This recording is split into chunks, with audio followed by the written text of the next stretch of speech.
John Dewey, America శాస్త్రవేత్త. ఈయన వ్యవహారిక సత్తావాదాన్ని ప్రతిపాదించాడు.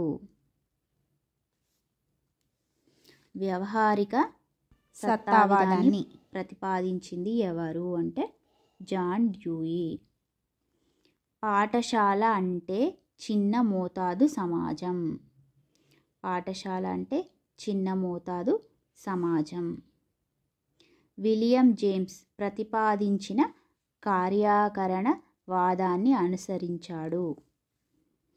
జాన్ డ్యూయి ఎవరు ప్రతిపాదించిన కార్యాకరణవాదాన్ని అనుసరించాడు అంటే విలియం జేమ్స్. ఏ శాస్త్రవేత్త అని అడిగినప్పుడు విలియం జేమ్స్ ప్రతిపాదించిన కార్యకరణవాదాన్ని అనుసరించాడని చెప్పవచ్చు. ఆప్షన్లలో విలియం జేమ్స్ క్లిక్ చేయాలి. నెక్స్ట్, ఈయన గ్రంథాలు ఏమేమి ఉన్నాయి? Democracy and education. Democracy and education. Next, Johannes Muller. Johannes Muller Germany దేశస్థుడు. Johannes Muller Germany దేశస్థుడు.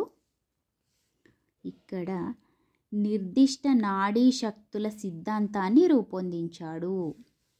నిర్దిష్ట నాడీ శక్తుల సిద్ధాంతం ఎవరు రూపొందించారు అంటే జోహాన్స్ ముల్లర్.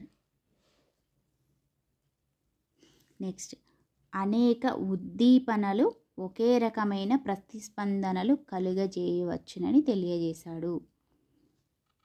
ఇప్పుడు ఈ ఉద్దీపనలు ప్రతిస్పందనల గురించి ఈ క్వశ్చన్ అడిగితే ఉద్దీపనలు ఒకే రకమైన ప్రతిస్పందనలు కలుగజేయవచ్చునని తెలిపిన శాస్త్రవేత్త ఎవరు?